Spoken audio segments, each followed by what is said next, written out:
Termina hoje, hein, o prazo para que os partidos registrem as candidaturas para as eleições deste ano. Até agora foram apresentados 8 candidatos à presidência, 8. E a Record TV exibiu a primeira de uma série de entrevistas com os candidatos.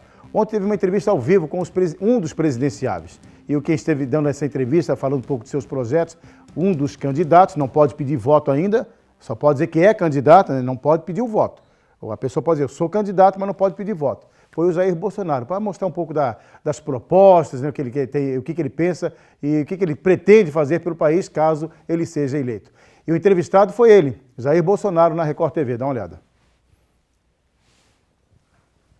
Escolhido pela Record TV para que os candidatos possam falar para o eleitor em rede nacional. O tempo do horário eleitoral gratuito o meu é o menor possível, né? Aqui não, todos estão iguais, tratados da mesma maneira. Isso aí contribui com a democracia e a população vai, ao nos ver aqui na telinha, acreditar ou não em nossa proposta. Bolsonaro aguardou o início da entrevista no camarim. Em seguida, foi direto para o estúdio, montado para as entrevistas com os candidatos. A Record TV é a primeira emissora aberta a realizar uma série de entrevistas com os candidatos à presidência da República. E Jair Bolsonaro é o primeiro a participar. Todos terão 15 minutos para expor as ideias e as propostas para administrar o país. A entrevista foi conduzida por Eduardo Ribeiro e Cristina Lemos, repórter especial em Brasília. O candidato do PSL falou sobre propostas como a de reduzir a população de rua no país e como pretende acabar com a crise econômica. Nós temos que partir para o liberalismo, a economia de mercado tem que se fazer presente, nós devemos desregulamentar muita coisa, beirar a informalidade, desonerar a folha de pagamento, tirar o viés ideológico dos nossos negócios com o mundo todo, buscar agregar valor naquilo que você produz. Jair Bolsonaro segue ainda hoje para Minas Gerais, onde deve participar de um evento religioso. A série de entrevistas na Record TV vai até o próximo dia 27, sempre ao vivo, às 7 da noite.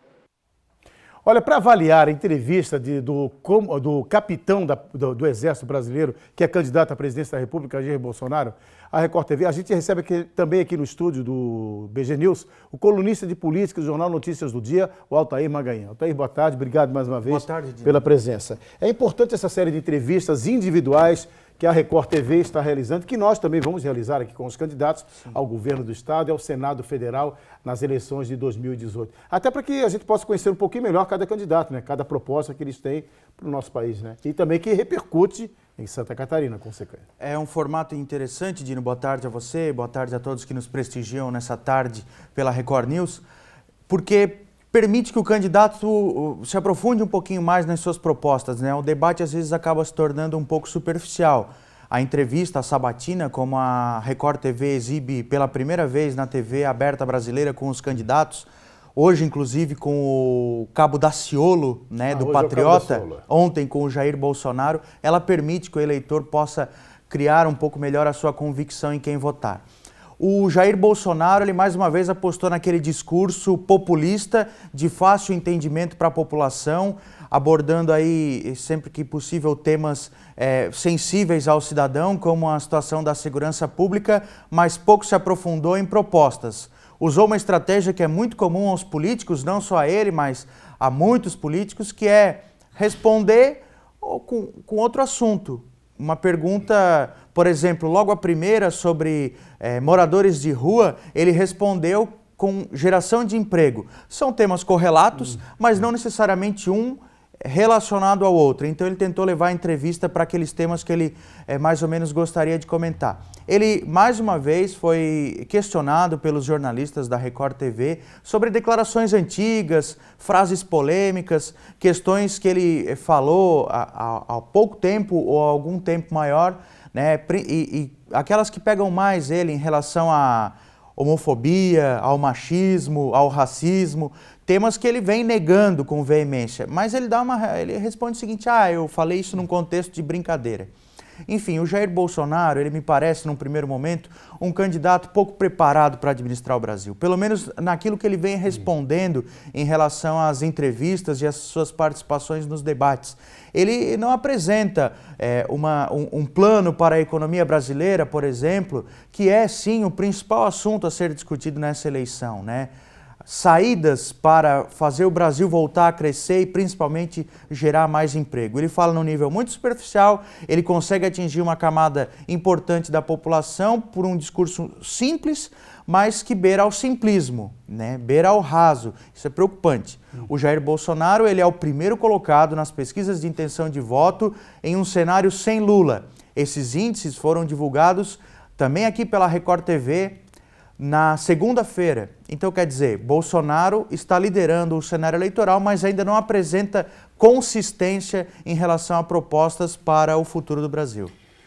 Já que falamos em Brasil, falamos em Brasília, o Superior Tribunal de Justiça decidiu prescrever o processo do ex-prefeito e atual deputado, né, o João Rodrigues, de Santa Catarina. Quer dizer, ele pode continuar exercendo a função que ele já está exercendo, né? Exatamente.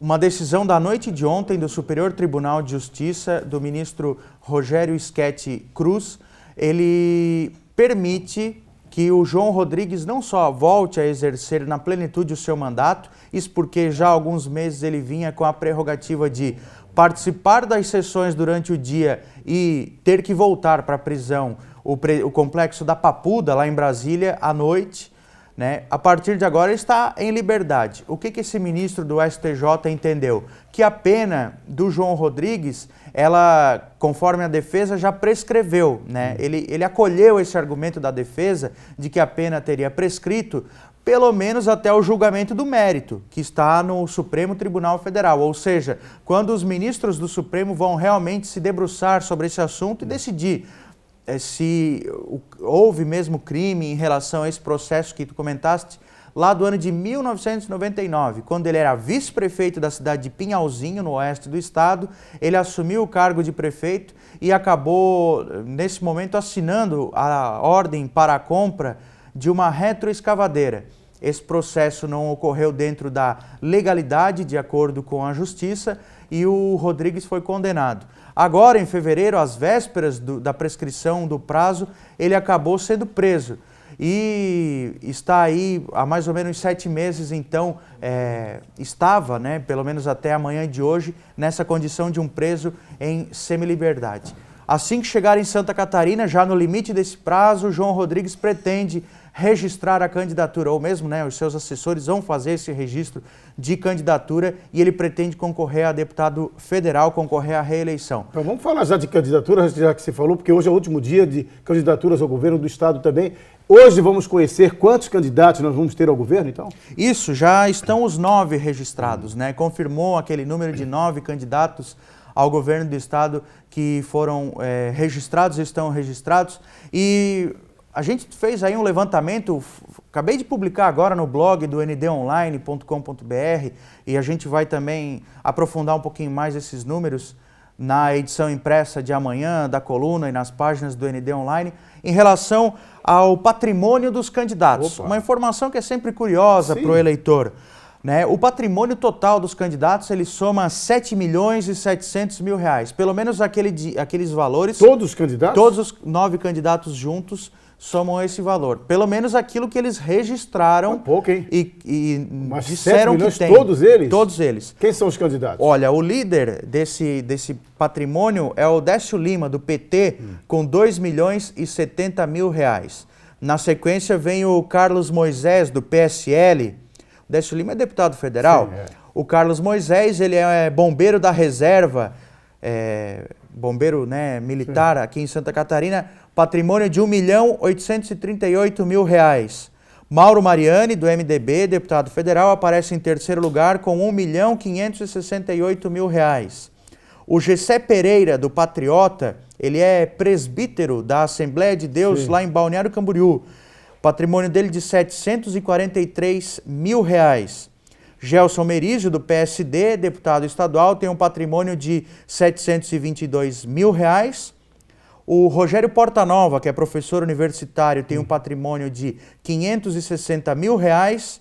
E o Ângelo Castro, que é funcionário público do Dataprev, ele é do PCO, tem um patrimônio de R$ 250.000 reais. Ainda completa a lista o Leonel Camazão, que declarou o patrimônio de R$ 13.000 reais. 13? R$ 13.000 reais. Ele diz que tem um carro, inclusive é o mesmo paga patrimônio. aluguel, né? É o mesmo 13 mil reais não tem uma casa? Exatamente. E a Ingrid Assis, do PSTU, ela não declarou bens.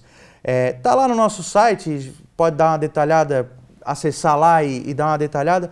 O Décio Lima foi quem teve a maior evolução patrimonial em relação dessa eleição, da eleição mais recente de 2014 para essa eleição. Então os dados estão lá, a gente vai aprofundar, mas é isso, informação aí de última hora a partir dos registros das candidaturas dos candidatos. Voltamos a falar essa semana, tem mais novidades.